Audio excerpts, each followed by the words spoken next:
EVM घोटाळा कसा होतो त्याचं निदर्शन मी आपल्याला करून दाखवतो, प्रात्यक्षिक करून दाखवित आहे। आता मी हे उघडत आहे। हे बघा, इथे काही नाही, आता कोणतीही पर्ची किंवा कागद नाही। पुन्हा मी हे बंद करतो आणि आता मी वोटिंग करीत आहे।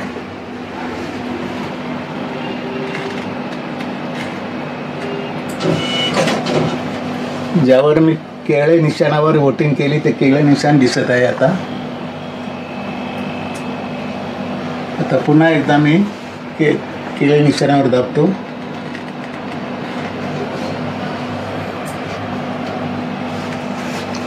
पुन्हा केळे निशाणे दिसत आहे। आता उघडलं पाहिजे। आता लाईट गेल्यानंतर काय परिणाम होतो त्याचा आपण बघूया।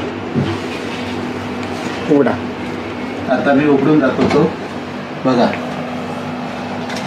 हे आपण केळ्यावर दाबून सुद्धा ॲपलवर हे आलेलं आहे। म्हणजे अशा तुम्ही कुठच्याही निशाणा दाबलं तरी भाजपलाच हे मत जाणार, याचं यावरून स्पष्ट होते। तर या अशा रीतीने ईव्हीएमचा घोटाळा आहे तो आपण प्रत्यक्ष पाहतात आणि आमची मागणी आहे की ईव्हीएम मशीनी बंद करावी आणि त्याऐवजी बॅलेट पेपर द्यावं। काय सांगाल की काय झालं सर? काय झालं त्याच्यापेक्षा मी सर्वप्रथम असं सांगतो की सदर मतमोजणी प्रक्रिया चालू आहे विधानसभा 143 डोंबिवली। ह्या मतदान प्रक्रियेवरती आम्ही बहिष्कार टाकून आलेलो सगळी मंडळी। ही जेवढी जी मंडळी दिसत आहेत ही मंडळी आहेत ही मतमोजणी प्रक्रियेतील काउंटिंग एजंट आहेत ते। परंतु आता तिथे आम्ही निषेध केल्याचं कारण तुम्हाला सांगतो की पहिल्या राऊंडलाच टेबल नंबर 1 वरती पहिलीच मशीन आणि 17C मध्ये तफावत होती। आम्ही ऑब्जेक्शन घेतल्यानंतर त्यांनी आम्हाला उत्तर उडवाउडवीची दिली। आम्ही म्हटलं ठीक आहे, पुढची आपण काही मशीन बघू। 6व्या ते 7व्या राऊंडपर्यंत जवळपास 20 ते 25 जे नियंत्रण युनिट आहे ज्याच्यावरती आपण टोटल काउंट केली जाते मताची, त्याची बॅटरी पर्सेंटेज ही 99 पॉईंट समथिंग आहे, 99% समजा आहे। याच्यावरती आता आपण जर विचार केला की ती बॅटरी 20 तारखेला मशीन आपण वापरलेली आहे, तिथे मतदान झालेलं आहे। मतदान झाल्यानंतर तिचं बॅटरी पर्सेंट कमी व्हायला पाहिजे, परंतु तो बॅटरी पर्सेंट कमी झालेला नाहीये। आणि त्याची जर तुम्ही टक्केवारी बघितली तर एकूण ज्या काही युनिट आहेत 285 जे काही CU आहेत त्याच्यापैकी 6व्या राऊंडला जवळपास 30 ते 35 युनिटची बॅटरी डाऊन होती। म्हणजे पूर्ण ती बॅटरी 99% पर्यंत दाखवत होती। म्हणजे हे कुठेतरी असं आक्षेपार्ह आणि संशयित वाटतं। आम्ही तिथं संशयित म्हणून आक्षेप घेतल्यानंतर आमचे जे उमेदवार प्रतिनिधी आहेत त्यांनी अर्ज सुद्धा दिले। जवळपास 15 ते 20 आम्ही लिखित अर्ज दिले, परंतु अर्जाला आम्हाला कोणतं उत्तर मिळालं नाही। आणि हे उत्तर मिळत नसल्यामुळे ह्या प्रक्रियेवरती आमचा संशय आणि संशय म्हणून आम्ही सर्व मंडळी तिथे निषेध करून आलेलो आहे बाहेर। कारण का जर तुमच्या मनानेच तुम्हाला काहीतरी करायचं असेल तर तुम्ही निर्णय द्या कोणाला द्यायचा आहे तो। मशीनमध्ये गोंधळ आहे, मशीनमध्ये गोंधळ आहे 100% म्हणजे 100% गोंधळ आहे। आणि बाहेर आल्यानंतर बाकीचे पण कुठे काही बघतोय ना तर याच्यावरती पूर्ण 100% 1001% सांगतो मशीनमध्ये गोंधळ आहे।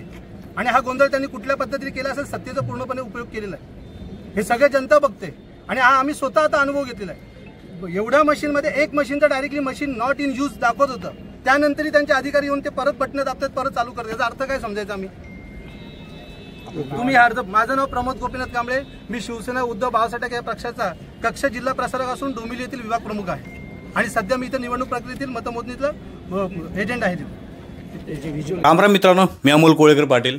2 व्हिडिओ बघितला असेल तुम्ही आता। एक उभा व्हिडिओ बघितला आहे, शॉर्ट व्हिडिओ आहे, ज्याच्यामध्ये IIT दिल्लीचे मेहता हे कशा प्रकारे दाखवून देत आहेत की EVM मशीनवरती आपण जेव्हा एखाद्याला वोट करतो त्यावेळेला ते वोट 2 वेळेला, म्हणजे एकदा त्यांनी केळावरती दाबवलं, दुसऱ्या वेळेला केळावरती दाबलं, परंतु ज्यावेळेला VVPATमध्ये चित्र आणि चिठ्ठ्या मिळाल्या, एक केळाची मिळाली, एक ॲपलची मिळाली।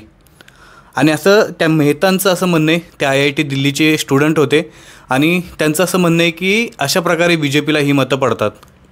म्हणजे तुम्ही दोघंजण असाल, दोघांनी एखाद्या पक्षाला मत केलं असेल, एकाच पक्षाला, तर दोघांपैकी एक मत त्या एका पक्षाला मिळेल, दुसरं मत ऑटोमॅटिकली BJPला मिळेल, असं त्या मेहतांचं म्हणणं आहे त्या व्हिडिओमध्ये।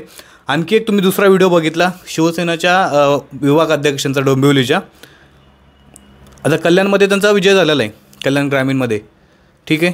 आणि शिवसेना विभाग अध्यक्षांचं जे काय म्हणणं आहे, त्यांचं असं म्हणणं आहे की बॅटरी चार्जिंग, बॅटरीचा पॉईंट आहे, म्हणजे EVM ज्या दिवशी यूज केल्या, दिवसभर यूज केल्यानंतर त्या बॅटरीचा उपयोग झाला आहे, त्या उपयोग झाल्यानंतर त्याचं पर्सेंटेज हे कमी व्हायला पाहिजे किंवा सगळ्या EVM मशीनचे बॅटरी पर्सेंटेज कमी जास्त व्हायला पाहिजे, खालीवरती व्हायला पाहिजे, परंतु सगळ्या बॅटरींचे EVMच्या बॅटरींचे पर्सेंटेज हे 99% होते.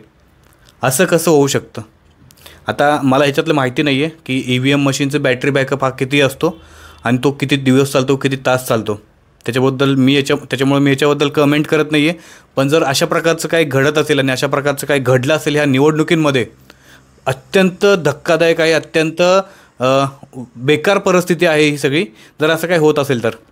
खरं तर मला खरंच नाही माहिती की EVM मशीनच्या बॅटरीची बॅटरी बॅकअप किती आहे. आणि त्यांनी असं सांगितलं की ज्यावेळेला आम्ही त्या निवडणूक अधिकाऱ्यांशी पहिल्या राऊंडला बोलण्याचा प्रयत्न केला तर त्यांनी आम्हाला टाळाटाळाची उत्तर दिली. त्याच्यानंतर 6व्या-7व्या राऊंडनंतर तर खूप साऱ्या तफावत आम्हाला बघायला मिळाल्या. आणि त्या व्हिडिओमध्ये देखील दाखवले की ते बोलले की आम्ही त्यातून वॉकआउट केलेलं आहे आणि बाहेर निघून गेलेलो आहे तिथून. खूप भयानक डेंजर परिस्थिती आहे जर असं काही घडत असेल तर. तुमचं मत आणि कमेंट नक्की, आपल्या प्रतिक्रिया नक्की कमेंट करा आणि हा व्हिडिओ शेअर करा सगळ्यांपर्यंत. चॅनलला सबस्क्राईब केलं नसेल तर नक्की करा. जय शिवराय, जय मल्हार.